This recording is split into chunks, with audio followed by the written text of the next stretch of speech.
Assalamualaikum warahmatullahi wabarakatuh. Perkenalkan, saya Alok Safarini dengan NIM 607102430004. Jadi pada video ini saya buat sebagai tugas postes mata kuliah jaringan telekomunikasi, dan pada kesempatan ini saya akan membahas serta mendemonstrasikan tentang static routing menggunakan simulasi Cisco Packet Tracer. Sebelum masuk ke demonstrasi, di sini saya akan menjelaskan terlebih dahulu dasar materinya secara ringkas. Jadi routing itu adalah proses menentukan jalur terbaik untuk mengirimkan data dari satu jaringan ke jaringan lain. Dengan analoginya itu seperti kita mau mengirim paket dari kota A ke kota B. Nah, di situ kita perlu tahu harus lewat jalur mana. Nah, tugas itulah yang akan dilakukan oleh router. Nah, router sendiri ini bekerja di layer 3, yaitu network layer pada model OSI. Dan fungsinya adalah menghubungkan dua atau lebih jaringan yang berbeda. Routing sendiri ini ada dua jenis, yaitu static routing dan dynamic routing. Routing static ini adalah metode routing di mana administrator jaringan secara manual memasukkan rute atau jalur ke tabel routing pada setiap router. Jadi router tidak mencari jalannya sendiri, melainkan kita yang akan menentukan jalurnya. Nah, sekarang kita masuk ke studi kasusnya. Jadi, skenario yang saya gunakan di sini adalah jaringan toko retail yang memiliki 3 cabang, yaitu cabang Purwokerto diwakili oleh router 0, dan cabang Bandung diwakili oleh router 1, kemudian cabang Surabaya diwakili oleh router 2. Jadi di sini setiap cabang memiliki 2 komputer kasir yang terhubung melalui switch ke masing-masing router. Tujuannya itu agar semua komputer kasir di ketiga cabang ini harus bisa saling berkomunikasi untuk keperluan sinkronasi data stok barang antar cabang.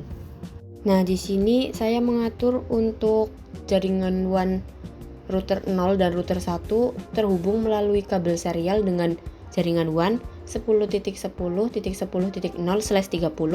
dan router 1 dan router 2 juga terhubung melalui kabel serial dengan jaringan WAN 10.10.20.0/30. Nah, dikarenakan di sini saya menggunakan kabel serial DCE, maka di sini saya akan mengaktifkan serial portnya terlebih dahulu dengan model Switch 2T. Dikarenakan pada router 1941 ini tidak terdapat port secara otomatis. Jadi di sini saya mengaktifkannya secara manual. Nah, seperti yang tadi saya bilang, di sini saya mengatur router 0 dan router 1 ini menggunakan kabel serial dengan jaringan WAN 10.10.10/30, dan router 1 dan router 2 terhubung melalui kabel serial dengan jaringan WAN 10.10.10.20.0/30. Kemudian di sini setiap router itu akan terhubung ke switch melalui interface gigabit Ethernet. Begitu juga untuk switch yang terhubung ke PC akan disambungkan melalui interface fast Ethernet menggunakan kabel cross. Nah, di sini semua rangkaian sudah terhubung. Kemudian selanjutnya saya akan mengkonfigurasi. Untuk konfigurasinya sendiri, di sini saya akan memulai dari router 0, yaitu router untuk cabang Purwokerto. Pertama, saya masuk ke mode privilege dengan mengetik enable, lalu ke global configuration dengan configure terminal. Nah, di sini saya juga mengubah hostname router 0 menjadi router PWT agar mudah dikenali. Nah, selanjutnya kita akan konfigurasi interface gigabit 0/0 yang mengarah ke jaringan LAN, yaitu ke switch dan PC-PC di cabang Purwokerto dengan konfigurasi seperti berikut. Setelah menambahkan IP, jangan lupa untuk di no shutdown, fungsinya untuk menyimpan konfigurasi yang sudah dibikin tadi. Setelah itu, kita konfigurasi interface serial 0/0/0 yang mengarah ke router 1 yaitu Bandung.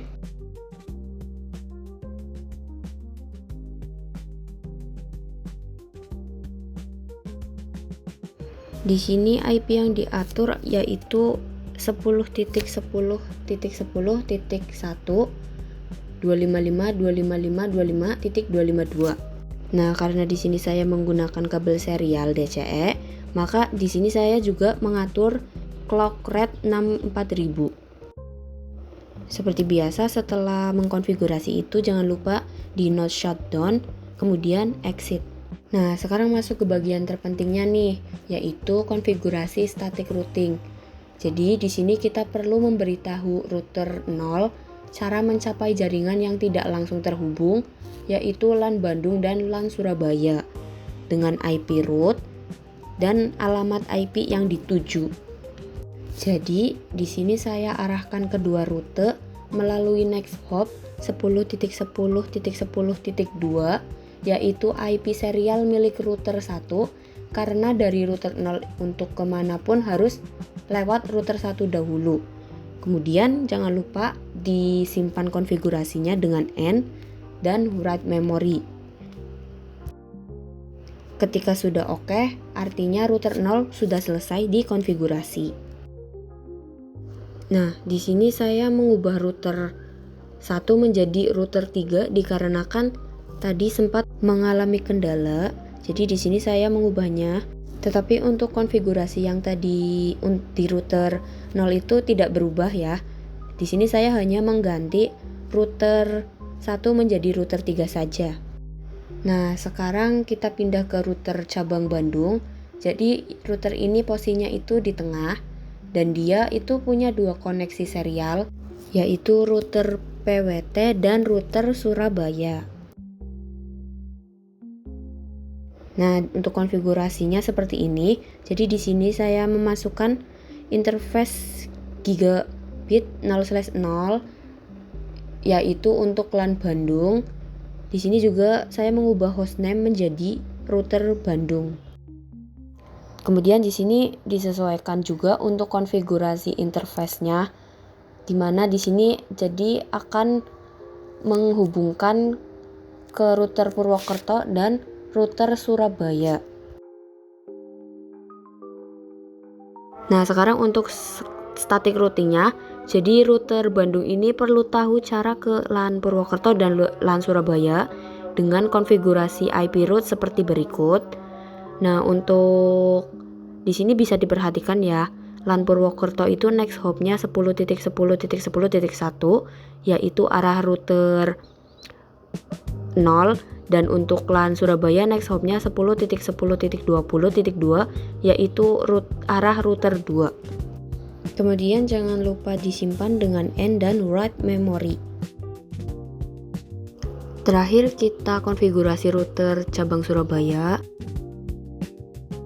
Nah, konfigurasi di sini berarti konfigurasi interface gigabit 0/0 untuk LAN Surabaya. Kemudian untuk serial 0/0/0 yang terhubung ke router Bandung.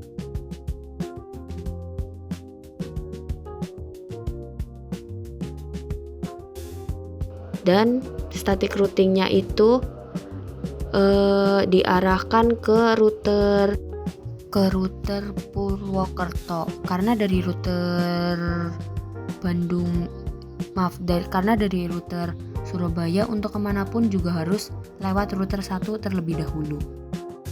Setelah konfigurasi semua router sudah, sekarang kita akan setting IP di masing-masing PC secara manual. Untuk PC 0 di cabang Purwokerto ini menggunakan IP 192.168.10.11 dengan subnet mask 255.255.255.0 dan default gateway 192.168.10.1. Nah, di sini bisa diulangi untuk pengisian PC-PC yang lainnya dan alamatnya bisa disesuaikan sesuai cabang jaringan masing-masingnya.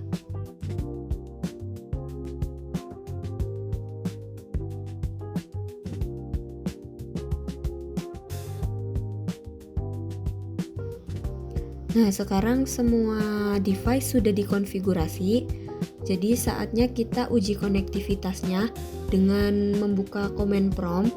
Nah, di sini kita akan menguji apakah semua jaringan sudah bisa saling berkomunikasi menggunakan perintah ping.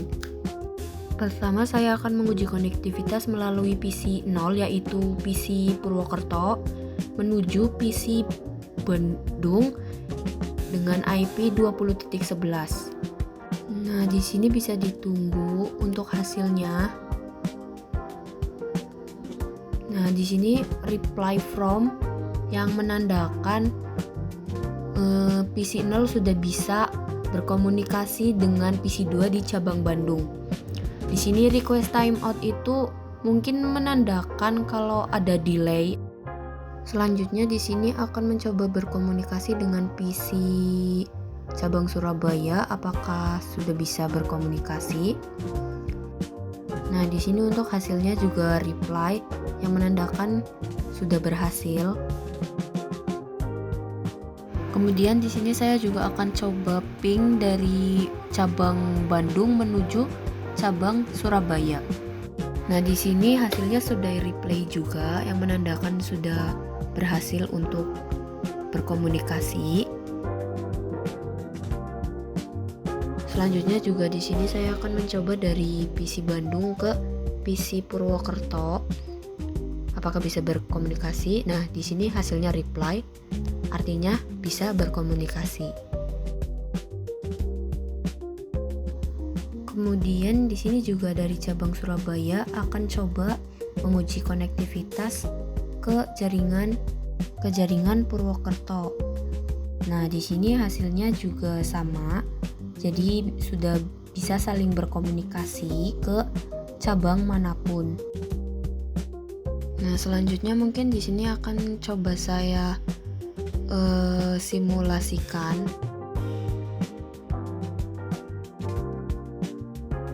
Nah, jadi bisa kita lihat bahwa semua komputer kasir di ketiga cabang ini sudah bisa saling berkomunikasi dengan baik berkat konfigurasi static routing yang sudah dibuat tadi. Jadi artinya dalam skenario nyatanya data stok barang antar cabang Purwokerto, Bandung, dan Surabaya sudah bisa disinkronasikan. Jadi itulah demonstrasi penerapan static routing dalam kehidupan sehari-hari, yaitu pada jaringan toko retail dengan 3 cabang. Dari video ini kita bisa simpulkan bahwa static routing ini memungkinkan kita menghubungkan jaringan-jaringan yang berbeda secara manual. Kemudian setiap router juga perlu dikonfigurasi ke rute semua jaringan yang tidak langsung terhubung dengannya. Kemudian static routing juga cocok digunakan untuk jaringan skala kecil karena konfigurasinya yang sederhana dan mudah dipahami. Mungkin sekian video dari saya. Semoga bermanfaat dan mudah dipahami. Apabila ada kekurangan, saya mohon maaf. Wassalamualaikum warahmatullahi wabarakatuh.